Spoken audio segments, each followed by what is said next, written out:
Բարև ձեզ, եթերում Բանաձև նախագիծը, մենք շարունակում ենք նախընտրական հանդիպումները, օրերս Facebook-ի պատին մեկը գրառում կատարեց, որ համաձայն տրամաբանության, եթե թիվ 1 ընտրատարածքից ձեր մոտ արդեն հյուրընկալել եք Ստյոպա Սաֆարյանին եւ Ռուբեն Հայրապետյանին, ապա հուսով ենք, որ կներկայացվի նաեւ մյուս տեխնացուները, մասնավորապես ՀԱԿ ներկայացուցիչ Գայանե Արուստամյանը, բնականաբար եւ անշուշտ պահանջը կամ առաջարկը տեղիներ եւ այսօր Բանաձևի տաղավարում է իմ նախկին գործընկեր, նախկին լրագրող Գայանե Արուստամյանը, բարև Գայանե ջան։ Բարև Արտակ ջան։ Լրագրողը նախկին չի լինում, ինձ նախկին մի ներկայացրեք, ես սիրում եմ մասնագիտությունը։ Հիմա ՀԱԿ անդամ լրագրող Գայանե Արուստամյան, ինչպես է անցնում քարոզարշավը։ Քարոզարշավը անցնում է շատ լարված, բայց միևնույն ժամանակ իր հունով բնական է, որ ինձ համար քարոզարշավը լարված պիտի լինի, որովհետև սա իմ առաջին փորձն է եւ ես այս ընթացքում նաեւ սովորում եմ, բայց հիմնականում նորմալ։ Որտեղ է ամենադժվարը։ Որն է դժվարը քարոզարշավը։ Ամենադժվարը ցուցակներն են, ընտրացուցակները, որոնք շատ ուռճացված են, որոնցում հայտնաբերվում են շատ անճշտություններ, որոնցում հայտնաբերվում են շատ մեռած հոգիներ։ Դա է ամենադժվարը։ Զգուշացնում եք ոստիկանության աշխատանքը։ Մենք ցուցակները ճշտում ենք, մենք որտեղ գրել ենք դռնեդուր սկզբունքը, գնում ենք դռնեդուր, ես եմ գնում, խմբերով ենք գնում եւ քարոզչանյութերը տարածելուն զուգահեռ ճշտում ենք նաեւ ընտրացուցակները եւ այնտեղ հայտնաբերում ենք շատ անճշտություններ, հետո արդեն ամփոփում ենք անճշտությունները,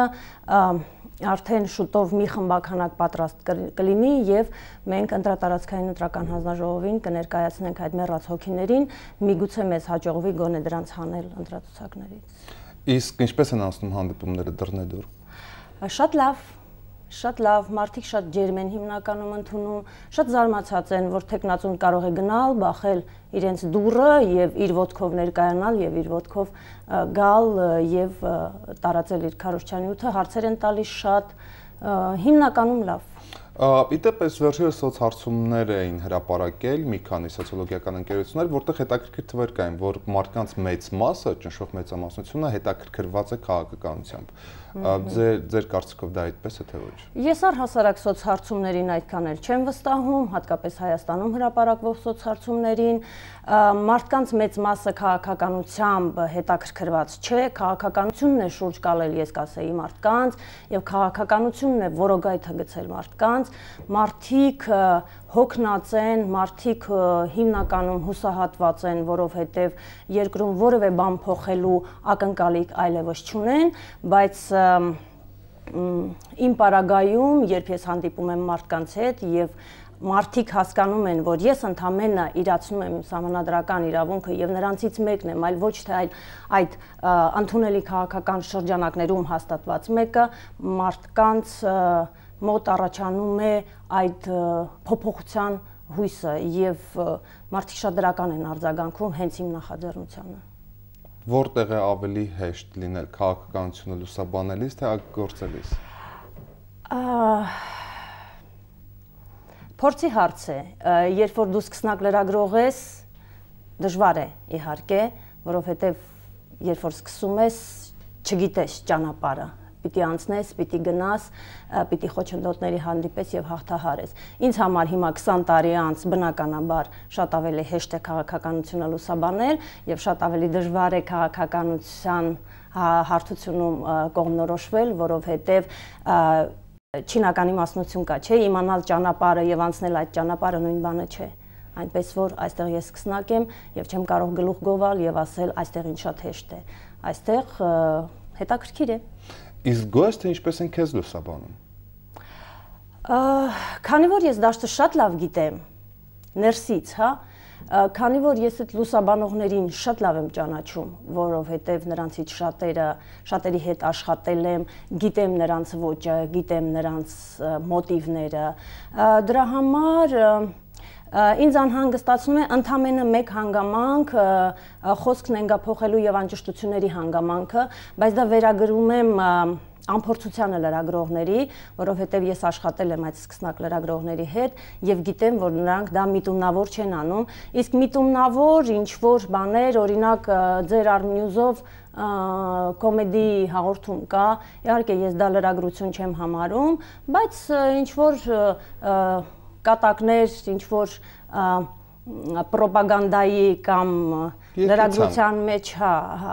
հասկանալի, ասենք, մեթոդներ կիրառվում են, բայց դա լրագրությունը չէ։ Իսկ լրագրողները, որ լուսաբանում են իմ քարոզարշավը, հիմնականում վրիպակները թույլ են տալիս անփորձության պատճառով, ես այդպես կգնահատեի։ Իսկ ընդհանրապես ընտրական լրագրությունը, ընտրական այս փուլում, ձեր կարծիքով լրագրողները լավ են աշխատում։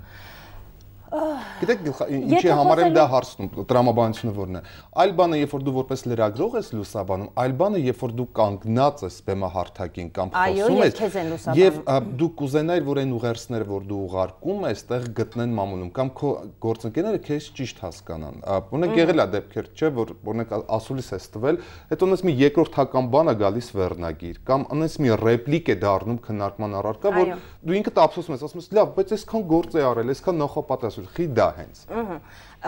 Միակ պայմանը, որ կուզենայի առաջարկել իմ գործընկերներին, դա կոնտեքստից դուրս խոսքը կոնտեքստից հանել եւ առանձին ուրիշ կոնտեքստի մեջ տեղավորելու այդ գայթակղությունից կցանկանայի, որ հրաժարվեին։ Իսկ առհասարակ, եթե լրագրության մասին խոսելու լինենք, դա իմ սիրած եւ դա իմ ցավոտ թեման է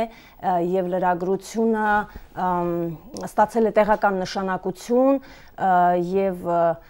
լրագրության հարթությունում աշխատողները արդեն քանի տարի մի տեսակ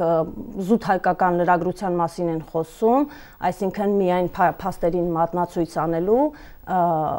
խնդիրն են առաջադրում, իսկ լրագրությունը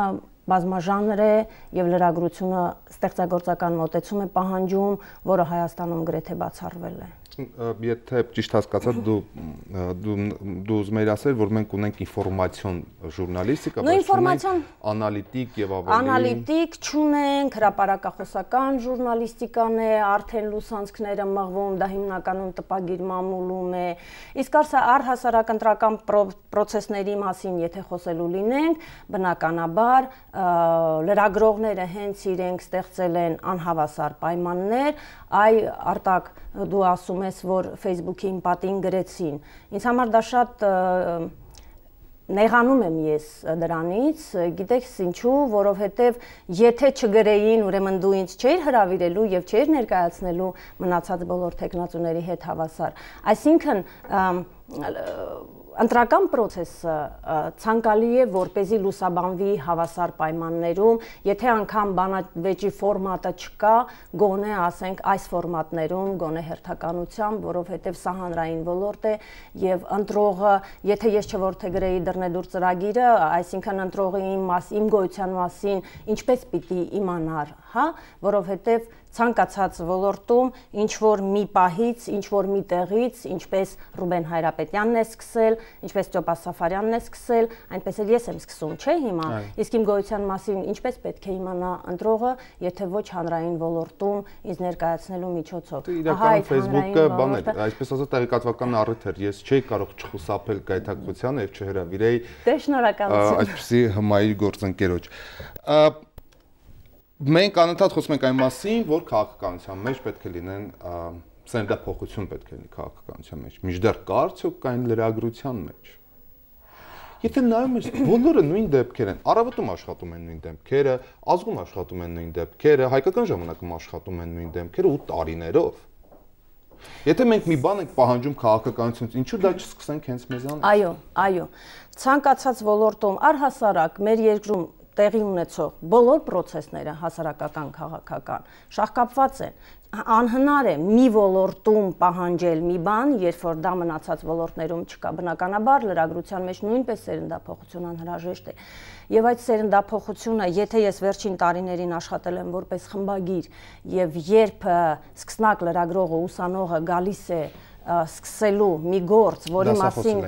Չէ, ես չեմ դասախոսել, ես ընդհանրապես որպես խմբագիր եմ աշխատել եւ սկսնակ լրագրողները պատկերը շատ մռայլ է, ես կարող եմ ասել, որովհետեւ այն բազիսային գիտելիքը, որ պետք է ունենա լրագրողը, սկսնակը, երետի ուսանողը, ցավոք սրտի չունի։ Դա շատ խորքային խնդիր է։ Ինչի՞ց է դա գալիս, որտեղ մենք այդ ավանդույթները չունենք, թե ընդհանուր բուհական կրթական որակն է ցածր։ Բուհական կրթական որակը շատ ցածր է, առհասարակ կրթական որակը շատ ցածր է Հայաստանում մանկապարտեզից մինչև բու։